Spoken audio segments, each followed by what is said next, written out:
Assalamualaikum warahmatullahi wabarakatuh. Alhamdulillah rabbil alamin. Wassalatu wassalamu ala asyrafil anbiya'i wassalin nabiyina Muhammadin wa ala alihi wa sahbihi ajma'in. Amma ba'd. Para jamaah yang dirahmati Allah, alhamdulillah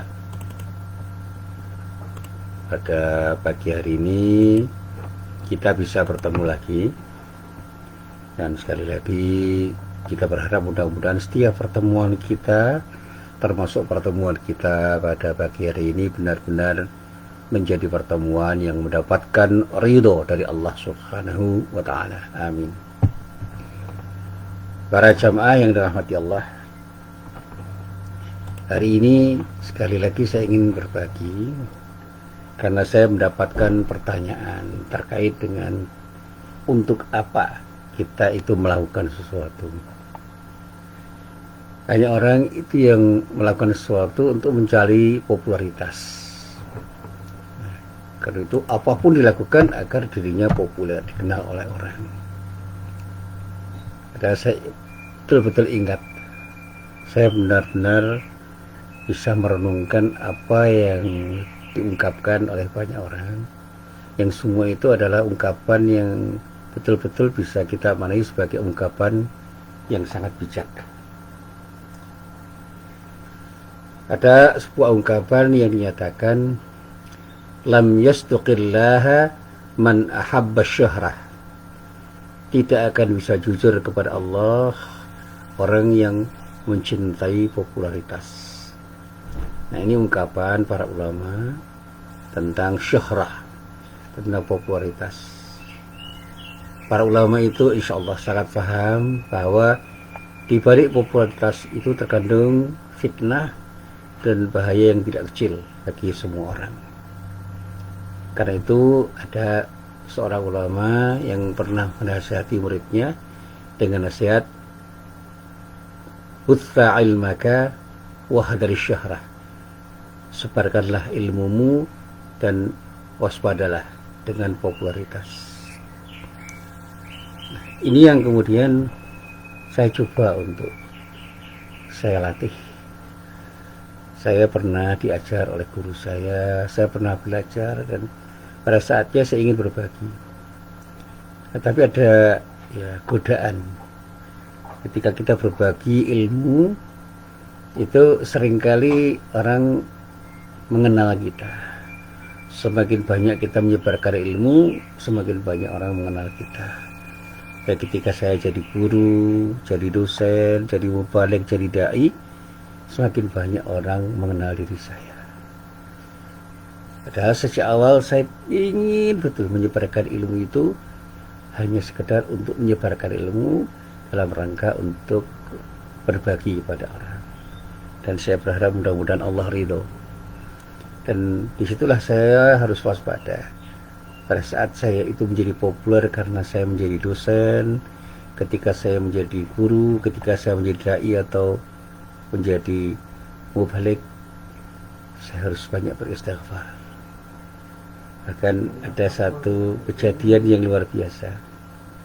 Ada seorang pemain band, anak band yang tiba-tiba dia ingin pensiun dari dunia band.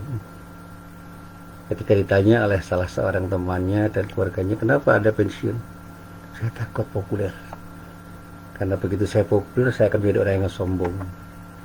Padahal saya itu ingin main band hanya untuk hobi, hanya untuk menjadi orang yang mencintai sesuatu dan berbagi kepada orang, supaya orang senang dengan apa yang saya mainkan.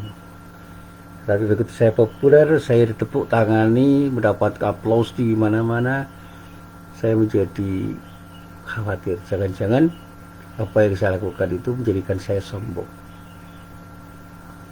Pada saat saya populer, menjadi pemain band, banyak orang menjadi fans saya, menjadi penggemar saya, dan bahkan mengalukan diri saya. Disitulah saya takut Karena pada satu saat saya bisa saja menjadi tidak populer karena dikalahkan oleh orang lain. Dan saya bisa tidak siap untuk tidak populer. Dan ini juga menjadi pelajaran bagi saya. Saya menyadari bahwa saya bisa menjadi populer karena saya sering tampil.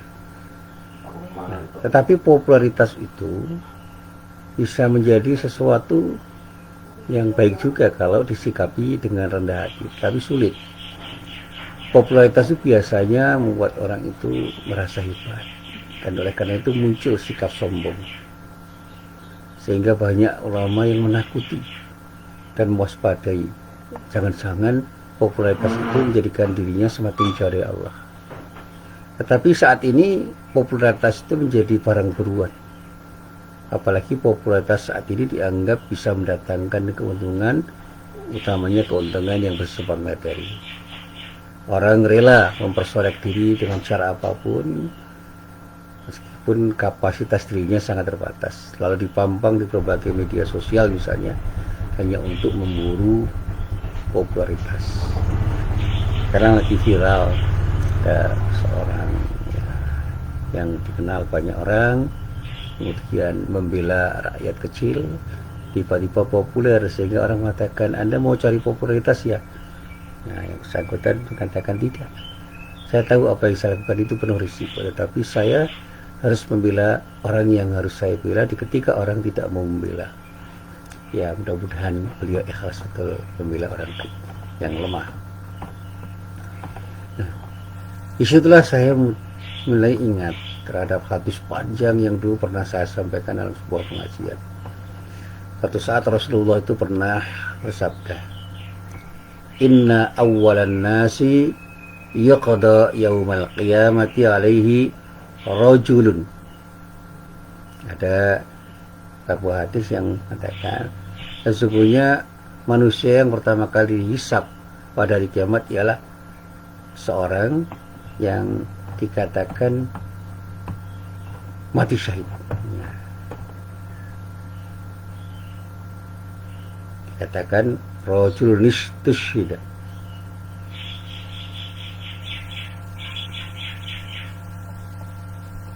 Wa utiya bihi fa'arrafahu ni'amahu fa'arrafaha. Qala fama 'amilta fiha? Qala qataltu fihi hatta tushhidtu.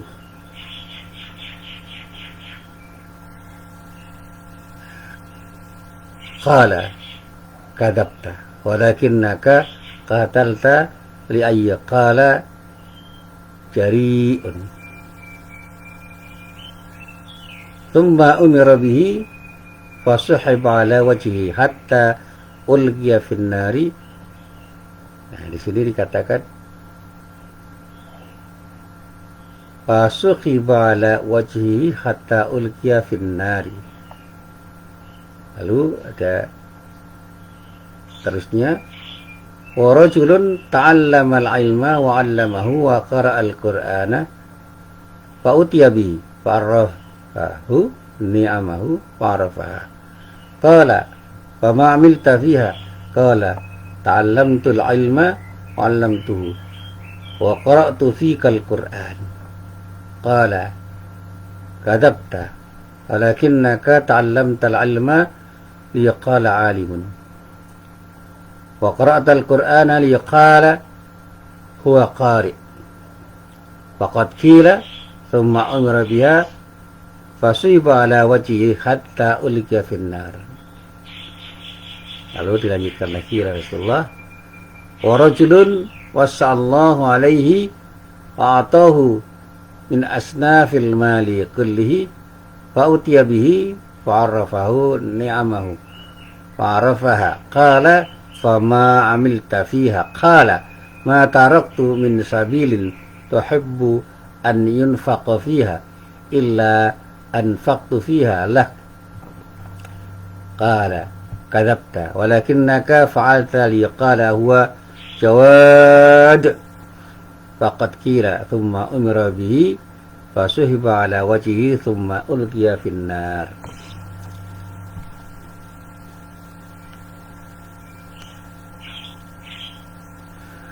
Jadi sekali lagi, manusia itu yang pertama dihisab pada kiamat ialah orang yang mati syahid. Lalu dikatakan oleh Rasulullah, diperlihatkan padanya kenikmatan sehingga ia tahu dengan jelas. Lantas dia bertanya, apa yang telah kamu lakukan di dunia wahai hambaku? Ini pertanyaan Allah yang ditanyakan kepada orang yang sudah melakukan tindakan selama di dunia. Dia menjawab, saya berjuang dan berperang demi engkau ya Allah, sehingga saya mati syahid. Jadi ada seorang berjuang yang sudah berjuang mati-matian dan kemudian meninggal, dan dia merasa bahwa apa yang telah dia lakukan itu adalah perang demi Allah. Dia yakin bahwa dia mati syahid. Tetapi Allah berfirman, Anda berdusta, kamu bohong. Sebenarnya kamu ini berperang bukan karena untukku, melainkan agar kamu disebut sebagai orang yang berani. Sekali lagi, dia berperang demi popularitas. Jadi kini kamu telah menyandang gelar itu, artinya sebagai pemberani. Dalam bahasa Arab disebut sebagai asy-syuja'. Jadi ada orang yang dikenal sebagai orang yang pemberani karena betul-betul dia berperang dan mati syahid menurut banyak orang, dan dia pun yakin bahwa perang yang dilakukan itu mengakibatkan dia itu mati syahid. Ini Allah menyatakan, kadabta walakinnaka qatalta li ayyaqala jari'un. Jadi dia itu mati bukan karena mati syahid, karena ingin populer. Sehingga pada saatnya Allah menyatakan, Anda itu berdusta, sebenarnya kamu berperang karena untuk melainkan kamu dikenal sebagai orang yang populer, sebagai pemberani, jari'un. Nah, kemudian tentu saja orang itu kecewa, dan Allah menjelaskan kamu memang telah menyandang gelar itu. Kemudian diperintahkan kepadanya supaya dicampakkan dan dilemparkan dalam neraka. Artinya dimasukkan neraka meskipun sudah berperang yang dilakukannya dengan syarat keyakinan bahwa dia itu berperang karena Allah dan untuk menjadi orang yang mati syahid. Tapi karena di hatinya itu ada keinginan untuk populer, untuk menjadi orang yang disebut pemberani, demi popularitas dia berperang, maka dia masuk neraka. Lalu ada orang kedua, dan datangkan pula seorang yang belajar Al-Quran dan mengajarkannya. Lalu diperlihatkan kepadanya kenikmatan sehingga ia mengetahuinya dengan jelas. Nah, Allah bertanya, apa yang telah kamu perbuat? Dia menjawab, saya telah belajar ilmu dan mengajarkannya. Saya juga membaca Al-Quran demi engkau ya Allah. Nah, atas jawaban itu Allah berfirman, kamu berbohong, Anda berbohong, kamu berdusta. Kamu belajar ilmu dan mengajarkannya serta membaca Al-Quran, akan dikatakan sebagai seorang yang mahir dalam membaca, dan kini kamu telah dikatakan seperti itu. Dan kemudian sama akibatnya, diperintahkan kepadanya supaya dia dicampakkan dan dilemparkan ke dalam neraka. Jadi ada orang yang pintar, bacaan Qur'annya bagus, dia seorang qari, dia seorang yang berilmu dan mengajar ilmunya, dan dia yakin semua itu dilakukan karena Allah. Tapi di dalam hatinya itu ada keinginan untuk menjadi populer sebagai seorang ilmuwan dan seorang qari. Dan kini dia menagih janji Allah untuk mendapatkan surga, tapi ternyata dia dilemparkan ke dalam neraka. Karena apa? Dia tidak ikhlas di dalam mengajarkan Al-Quran dan mengajar ilmunya karena ingin populer, dianggap sebagai qari dan sebagai ilmuwan. Dan ada seorang laki-laki yang diberi keluasan rezeki oleh Allah. Ini ada yang ketiga. Kemudian infakkan semua rezeki hartanya itu, lalu diperlihatkan padanya kenikmatan sehingga ia mengetahuinya dengan jelas. Allah bertanya, apa yang telah kamu berbuat dengannya? Dia menjawab, saya tidak meninggalkan sedikit pun harta saya, melainkan semua saya infakkan di jalan-Mu ya Allah, di jalan yang Engkau ridhoi. Disinilah kemudian Allah berfirman,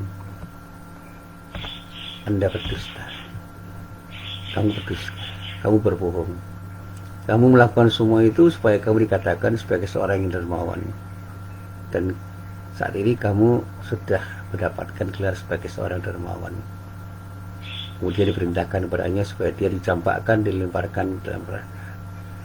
Inilah hadis yang diriwayatkan oleh Imam Muslim dalam kitab Sahih Muslim dari sahabat Abu Hurairah radhiyallahu an pada juz 6 halaman 47, hadisnya nomor 5032. Jadi ringkasnya ada hadis dari Rasulullah yang oleh Rasulullah dijelaskan, jangan pernah kita terlalu yakin dengan amalan kita, bahwa amalan kita itu akan mendatangkan pahala dari Allah. Karena keikhlasan itu bisa hilang karena kita ingin cari popularitas. Sekali lagi, ada orang yang berperang dan dia yakin dia berperang karena Allah, tetapi di balik keinginan untuk mendapatkan ridha Allah itu, dia ingin menjadi populer sebagai seorang pemberani, sebagai seorang pahlawan, dan ternyata orang itu masuk neraka. Ada seorang alim, ya kita sebut saja dia itu adalah seorang ulama, seorang yang pintar membaca Al-Quran, seorang qari, bahkan mungkin seorang hafid. Hafid, pintar, qari, dia mengajarkan ilmunya, mengajarkan Al-Quran kepada siapapun, dan dia merasa bahwa dia mengajarkan itu semua karena Allah. Tapi ada keinginan dia itu ingin disebut sebagai qari dan ilmuwan, dia ingin populer, ternyata masuk neraka juga. Yang ketiga, ada orang kaya yang berinfak, menghabiskan semua hartanya, yang dia lakukan itu semua karena Allah menurut apa yang dia katakan, tetapi di dalam hatinya itu ada keinginan untuk populer supaya disebut sebagai seorang dermawan. Nah, ketika di akhirat menagih janji Allah untuk masuk surga, Allah mencampakkannya ke neraka. Naudzubillah min dzalik. Nah, kalau ini diperluas cakupannya, boleh jadi kita ini akan menjadi orang yang masuk neraka, meskipun kita itu yakin bahwa amalan kita itu adalah amalan yang kita lakukan dengan ikhlas karena Allah, hanya karena kita ingin cari popularitas. Kita jadi guru, ingin populer jadi guru yang disebut sebagai guru yang hebat. Kita jadi dosen, ingin cari popularitas supaya disebut sebagai dosen yang hebat. Kita menjadi pemimpin, kita ingin populer menjadi seorang pemimpin yang dipuji oleh rakyat. Kita menjadi qari, ingin dipuji sebagai qari yang hebat sehingga ditepuk tangani oleh banyak orang. Dan masih banyak lagi profesi-profesi yang sebenarnya kalau kita lakukan dengan ikhlas karena Allah, kita akan dapatkan pahala yang terbaik dari Allah dan akan mendapatkan surga yang dijanjikan Allah. Tapi karena ada keinginan untuk menjadi populer dengan apa yang kita lakukan, kita masuk neraka. Karena apa? Ketidakikhlasan kita. Jadi popularitas itu bisa menggerus keikhlasan diri kita ketika kita berbuat sesuatu. Nah, para jamaah yang dirahmati Allah, di dalam bacaan saya ada kalimat yang diucapkan oleh salah seorang presiden Amerika Serikat yang bernama Harry S. Truman, mantan presiden Amerika Serikat Harry S. Truman. Harry S. Truman itu adalah salah seorang presiden Amerika yang mengatakan begini, Anda dapat mencapai apapun dalam hidup sepanjang Anda tidak keberatan siapa yang mendapatkan nama. Sementara dalam sumber bacaan yang lain dari Jim Collins misalnya, ada ungkapan bahwa menjadi pemimpin hebat, great leader, itu merupakan perpaduan yang anggun antara kegigihan profesional dengan kerendahan hati. Ini adalah ungkapan bijak. Nah, para jamaah yang dirahmati Allah, ungkapan ini memang ungkapan yang sangat sederhana, tetapi kalau kita itu mencermati ungkapan ini bukan ungkapan yang sederhana. Ungkapan ini adalah ungkapan yang penuh makna.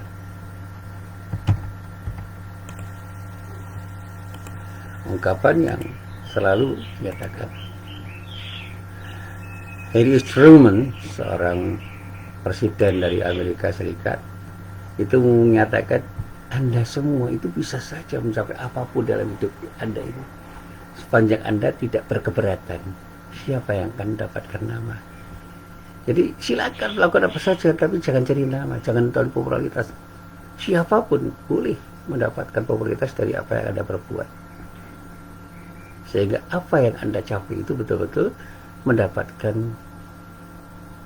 apresiasi dari orang, bukan karena Anda itu menginginkannya, tapi itu akibat saja dari reputasi Anda, dari tindakan Anda yang menjadi sebab kenapa Anda mendapatkan pengakuan dari orang. Jadi popularitas itu akibat saja, jangan dicari, jangan dituju dari tujuan. Sehingga kalau Jim Collins mengatakan bahwa menjadi pemimpin hebat itu merupakan perpaduan yang anggun antara kegigihan profesional dengan kerendahan hati. Anda harus gigih sebagai seorang yang ingin melakukan sesuatu, dan jangan pernah lupa Anda harus tetap bersikap rendah hati. Saya dulu pernah di Jakarta itu berada di kantor Kemenang. Itu saya bersama Profesor Mastu, dan saya bertemu lagi di Malang dalam sebuah seminar. Saya mewakili pembantu rektor 1 MI. Dia itu seorang intelektual yang sangat rendah hati. Dia mengatakan, Mas Musin, saya itu nggak tahu apa-apa ya, yang saya sampaikan itu adalah sesuatu yang serba sepele, serba sedikit tentang sesuatu yang pernah saya pelajari. Nah, tapi ternyata apa yang boleh ungkapkan itu luar biasa, datanya luar biasa, analisisnya luar biasa, sehingga simpulannya itu banyak dikatakan orang sebagai simpulan yang sangat bagus di dalam sebuah diskusi dan seminar yang saya dapatkan dari beliau. Dia berkali-kali mengatakan, ya ini yang saya ketahui mungkin tidak seberapa, mudah-mudahan bermanfaat. Saya katakan dalam ungkapan saya, oh Ustadz, it's so humble. Saya katakan, it's so humble. Anda ini terlalu merendahkan diri. Jangan sampailah seperti itu. Apa yang Ustadz ungkapkan itu sesuatu yang luar biasa. Datanya luar biasa, analisisnya luar biasa, dan kesimpulannya sangat luar biasa. Tapi dia tersenyum. Enggak ada yang luar biasa. Ini data biasa saja, analisis biasa saja, dan kesimpulannya juga biasa saja. Dan kemudian dia menyalami saya. Mau pulang ke Jogja? Ya Ustadz, saya doakan mudah-mudahan Anda bisa belajar dan terus belajar. Dan jadilah orang yang selalu bersikap rendah hati dan jangan sombong ketika menjadi apapun dan siapapun. Jadi itu nasihat pada saya. Selalu belajar, terus belajar. Dan ketika Anda menjadi apapun dan siapapun, jangan pernah Anda sombong. Selalu bersikap rendah hati di hadapan siapapun. Karena kita ini tidak punya apa-apa. Kita itu hanya punya sesuatu karena Allah mengendaki sesuatu yang kemudian kita miliki. Dan semua yang kita miliki itu milik Allah, yang dititipkan kepada kita sebagai amanah. Nah, para jamaah yang dirahmati Allah, apa yang dikatakan oleh Presiden Amerika pada waktu itu, Harry Truman dan Jim Collins, itu maksudnya adalah seorang pemimpin yang hebat itu selalu berupaya untuk menunjukkan kegigihan profesional dalam mencapai misi dan visinya. Dan seberapapun besarnya tantangan yang dihadapi dengan sikap sabar dan istiqamah. Sebab dia menyadari bahwa pemimpin adalah ujung tombak dalam menciptakan hari esok yang lebih baik. Nah, sebaliknya, dia itu akan menunjukkan kerendah hatiannya ketika harus membicarakan dirinya dan apa yang telah diraihnya. Meskipun banyak orang yang mengakui berbagai karya dan prestasinya yang luar biasa, dia mengatakan, itu bukan saya. Saya menjadi seperti ini karena banyak orang yang membantu saya. Saya tidak punya prestasi apa-apa. Apapun yang dikatakan orang sebagai prestasi saya itu tidak kurang dan lebih adalah bagian dari prestasi banyak orang yang bersama saya berbuat sesuatu. Dan saya berharap mudah-mudahan apa yang saya lakukan sekecil apapun itu mendapatkan ridha Allah. Dan mudah-mudahan teman-teman yang ikut membantu saya berbuat yang terbaik itu juga mendapatkan ridha Allah.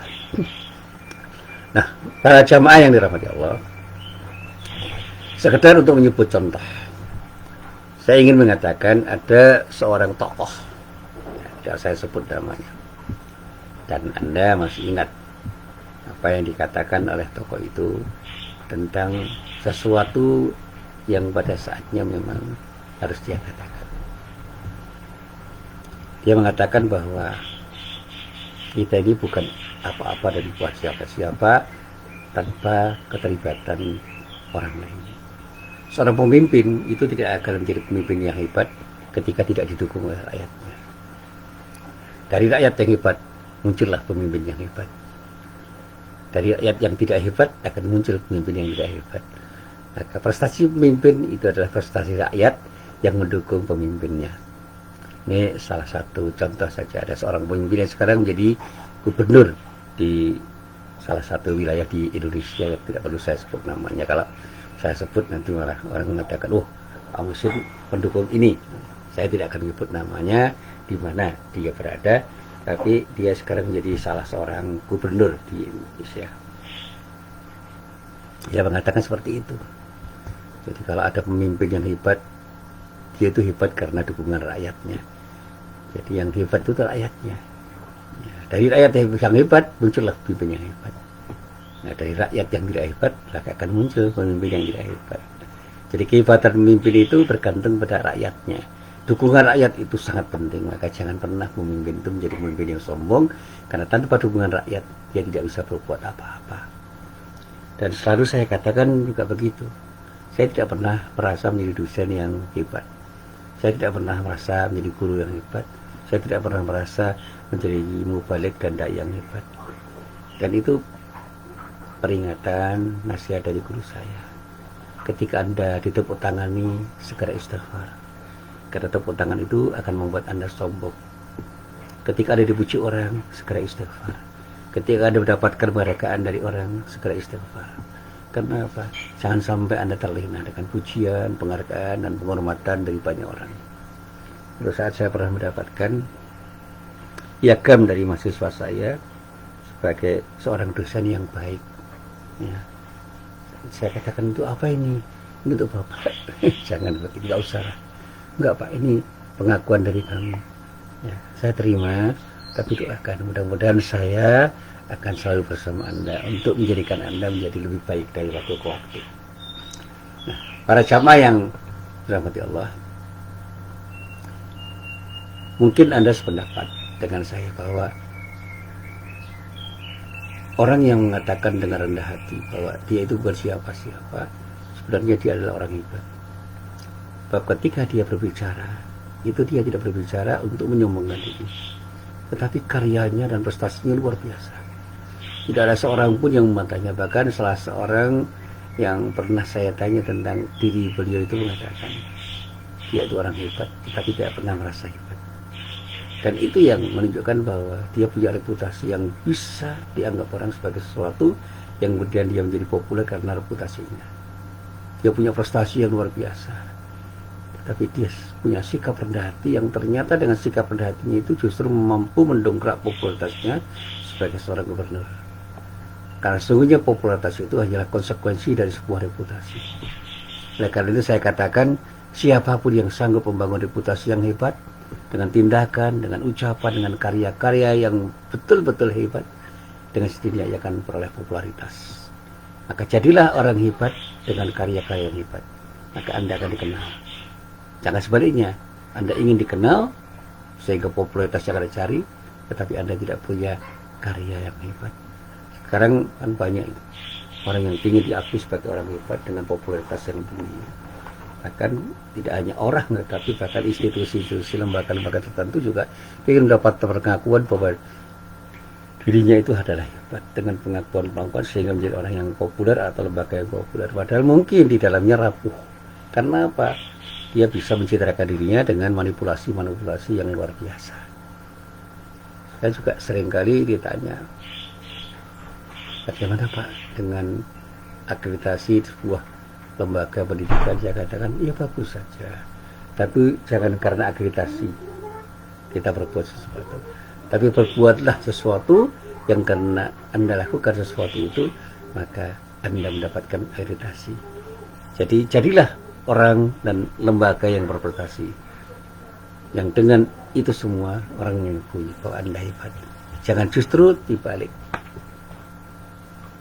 Ini Kamil ini namanya Kamil Abdurrahman Kamil Amrullah, ini cucu saya, ya, anak Salih.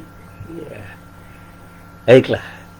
Jadi saya selalu mengatakan, jika seorang itu hanya mengejar popularitas, apalagi melalui cara-cara instan atau sensasi-sensasi moral yang kadang-kadang memang tidak etis, maka percayalah, popularitas yang dia peroleh itu tidak akan bertahan lama. Karena itu siapapun yang ingin menjadi pemimpin misalnya, harus memperhatikan betul reputasi, rekam jejak. Siapapun tidak bisa lagi mendongkrak popularitas dengan cara-cara instan. Publisitas melalui media massa atau bahkan baliho-baliho besar memang bisa diperlukan. Tetapi lebih dari itu, karya dan prestasi kita merupakan pertimbangan utama bagi orang lain untuk menilai seberapa pantas Anda disebut sebagai seorang pemimpin. Dan ingatlah, negeri kita Indonesia itu sangat membutuhkan pemimpin yang memiliki kegigihan profesional yang sangat tinggi, tetapi tetap memiliki sikap toleran. Dia punya reputasi yang luar biasa, sehingga dia populer karena reputasinya, bukan karena popularitas dia kemudian dianggap punya reputasi. Jadi dia tidak pernah manipulasi apapun, dia tidak terjebak dalam tindakan untuk mencitrakan dirinya sebagai orang hebat, tapi dia menjadi orang yang dianggap hebat karena memang reputasinya sangat hebat. Inilah yang selalu saya sampaikan, mari kita berislam dengan baik. Yang dengan Islam yang baik, insya Allah kita akan mendapatkan sesuatu yang terbaik dari Allah.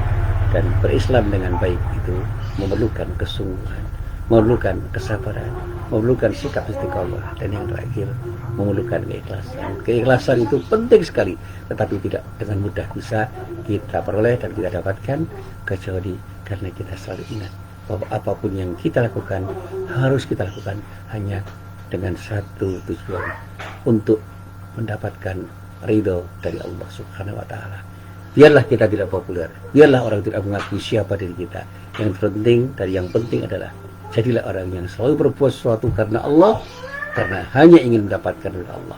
Meskipun kita tidak menjadi orang yang dikenal oleh banyak orang. Keep smile and be better.